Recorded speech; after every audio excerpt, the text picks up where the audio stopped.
Since the height of the HIV epidemic in Kenya in the 1990s, we have witnessed improved health outcomes for men and women living with HIV. The number of new HIV cases in Kenya has declined from around 330,000 in 1994 during the height of the epidemic to about 100,000 in 2013. In 2003, only 3% of people living with HIV and eligible for antiretroviral coverage received this life-saving medication. This number increased to 78% in 2013. This means fewer people are dying from HIV than in years past. And more people are living healthy, longer, and productive lives. As people are living longer with HIV, their reproductive health needs are changing. Many men and women living with HIV want to start families or have more children, while others may want to prevent a pregnancy. At the same time, the government of Kenya recognizes the importance of all citizens, regardless of their HIV status, accessing reproductive health services. According to our constitution, every person has the right to the highest attainable standard of health, which includes the right to health care services, including reproductive health care. In line with Kenya's constitution, the government passed the latest population policy in 2012.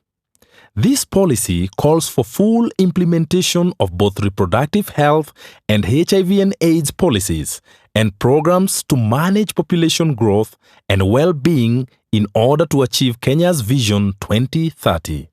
The government developed the National Reproductive Health and HIV and AIDS Integration Strategy in 2009 to increase access to integrated services for all people of reproductive age.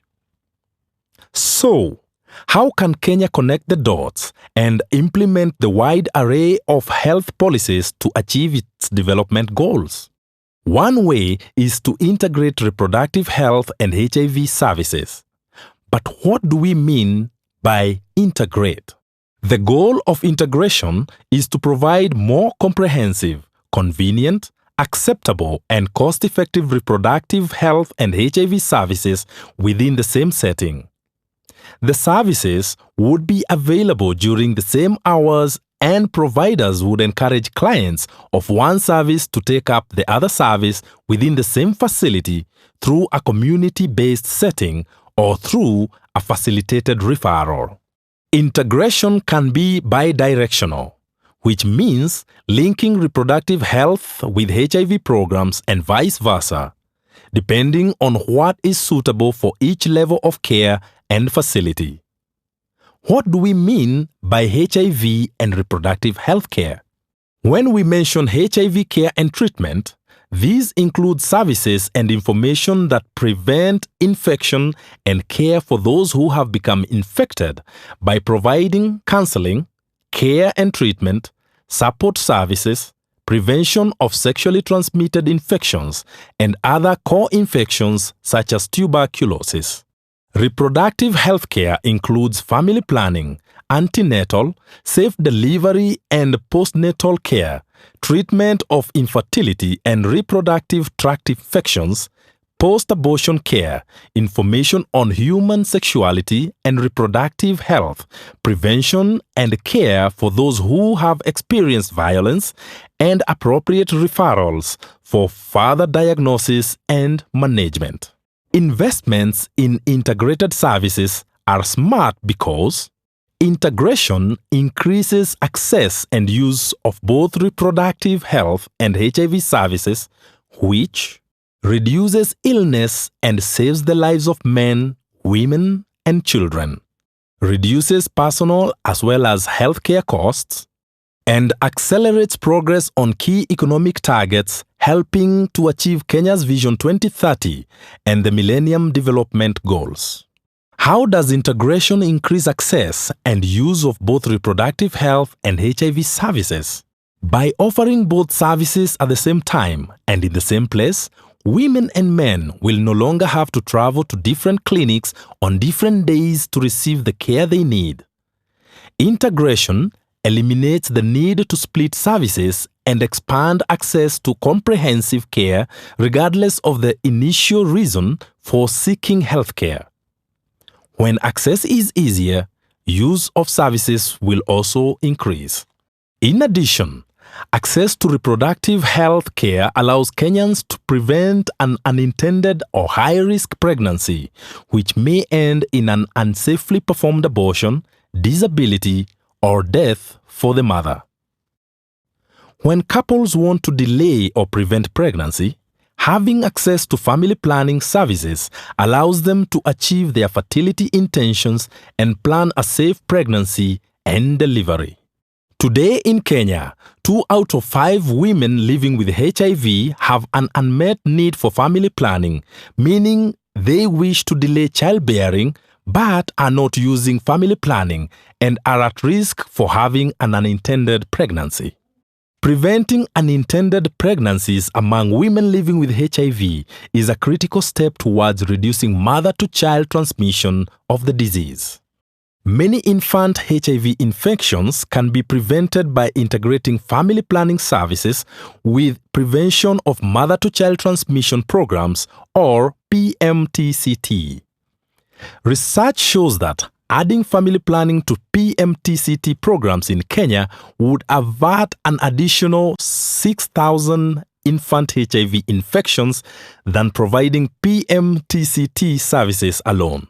In 2013, about 13,000 babies in Kenya became infected with HIV through mother-to-child transmission. Adding family planning to PMTCT services would lower the number of newborn HIV infections. For women who are living with HIV and want to become pregnant or are already pregnant, use of antiretroviral medication can prevent the mother from infecting her child with HIV. Integrated services make it easier for women to access this medication for themselves and their infants. In Kenya, 9 in 10 women who seek antenatal care are tested for HIV. Among women who have HIV, about 70% receive medication to prevent giving their child HIV. Although their mothers received medication to prevent HIV transmission, it is still important for these babies to be tested for HIV by their first immunization. Today, only 83% of infants born to women living with HIV are tested for HIV. Integration would allow for stronger continuation of care for both the mother and the infant, and increase the number of infants being tested for HIV who are at risk of infection. Integration also increases access to a variety of contraceptive methods, including condoms, which offer dual protection against pregnancy and sexual transmission of HIV and other infections. Young people are also at risk of unintended pregnancy and sexually transmitted infections, including HIV. Providing youth-friendly reproductive health and HIV services can help ensure that young people are getting the care they need to lead healthy and productive lives. People living with HIV are more susceptible to additional reproductive health illnesses. Providing counseling, testing, and treatment for sexually transmitted infections, including HIV, and screening for cervical cancer is key to maintaining a healthy population. Integration would allow people to address all their reproductive health needs in one place at one time. So, how do integrated services lower personal and healthcare costs? While there may be a high investment upfront, integrated programs make better use of limited resources over time by allowing people to address all their needs in one setting. We call these a one-stop shop. In fact, research shows that making family planning services available at HIV treatment centers could save the Kenyan government about 400 million shillings each year. Cost savings also happen for clients. If a client can visit one clinic instead of 2 or more to get the healthcare they need, they can spend more time at work or caring for their children. How does integrating services help Kenya move forward economically? A healthy population is key to economic growth and development. About 1.6 million people are living with HIV in Kenya. The majority of people living with HIV are between the ages of 25 and 54 years, when one is most productive and has the greatest need for reproductive health care. Many people living with HIV who do not have access to treatment are not able to work or contribute to the economy.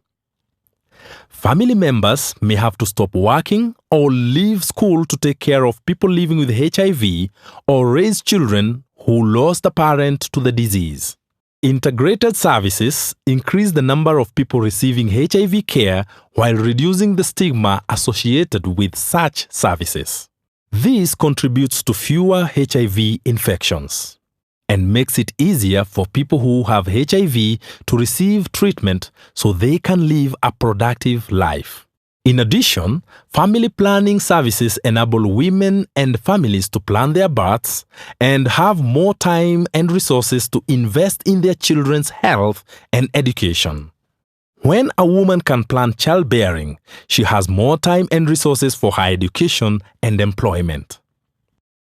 By allowing people to access both reproductive health and HIV services, Kenya's workforce will be healthier and ready to contribute more to an already growing economy. In Africa, Kenya was an early leader in family planning.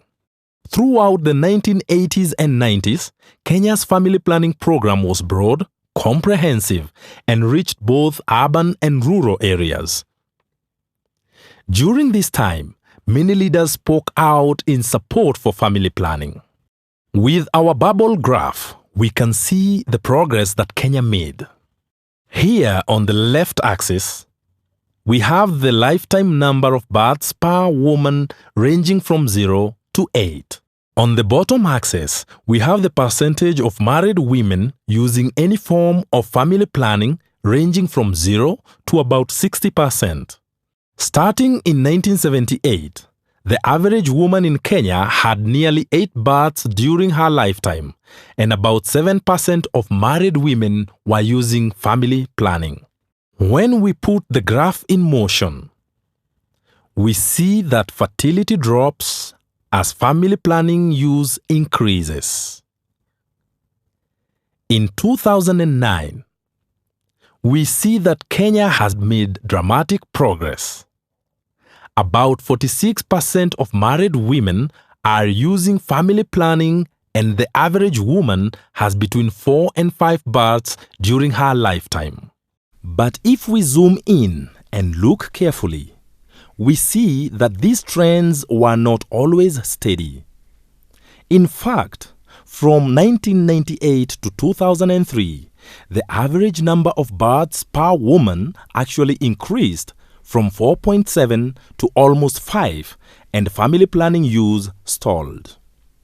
During this time, Kenya's population size increased from 29 million people in 1998 to 33 million people in 2003, meaning the population grew by almost 1 million people per year for 5 years. Why did this happen? Well, we know there were many reasons for the stall, with an increasing HIV epidemic being one of them. As the HIV epidemic diverted everyone's attention, donor funding for reproductive health services declined, and political leaders turned their attention towards addressing HIV. To address these challenges and increase access to integrated services for all people of reproductive age, the government developed the National Reproductive Health and HIV and AIDS Integration Strategy. To guide implementation of the strategy, the Ministry of Health developed the Minimum Package for Reproductive Health and HIV Integration in 2011. The minimum package is a set of recommendations for different types of integrated services at every level of care. The National Reproductive Health and HIV and AIDS Integration Strategy outlines the framework for service delivery at the 4 tiers of healthcare. The minimum package provides guidance to implementers and service providers for infrastructure, human resources, provider skills and training materials, equipment, commodities and supplies, and monitoring and evaluation that are necessary to provide effective, integrated services. The majority of Kenyans do not have access to integrated services supported by the minimum package. While the roadmap has been drawn, it is now time for us to act. How can Kenya continue to build on the progress it has already made to integrate reproductive health and HIV services? Governors should allocate sufficient funding to their counties to allow county health management teams to prioritize integrated reproductive health and HIV services, among other health priorities. Increased funding will help create a strong health system that can implement the minimum package. County assemblies should approve sufficient funding for county health management teams to integrate reproductive health and HIV services and implement the minimum package. Health management teams will need funding for infrastructure, human resources, provider skills and training materials, equipment, commodities and supplies, and monitoring and evaluation of the minimum package. And finally, partners and civil society groups working in gender, reproductive health, and HIV must advocate and hold the government accountable for the implementation of the minimum package. This includes ensuring that populations at high risk of HIV, including women and young people, have a say in policy decisions and implementation. Providing integrated services that support the reproductive health and rights of all people increases access and use of reproductive health and HIV services, improves health and saves lives, reduces costs for individuals and the country, and helps Kenya move forward as a healthy and productive nation.